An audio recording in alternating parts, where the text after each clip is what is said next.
вместе, переживая радость счастливых дней. С этого момента вы начинаете писать первую главу вашей своей жизни.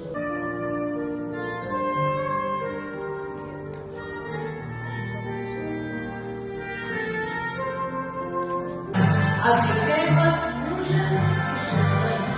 Поздравьте друг друга.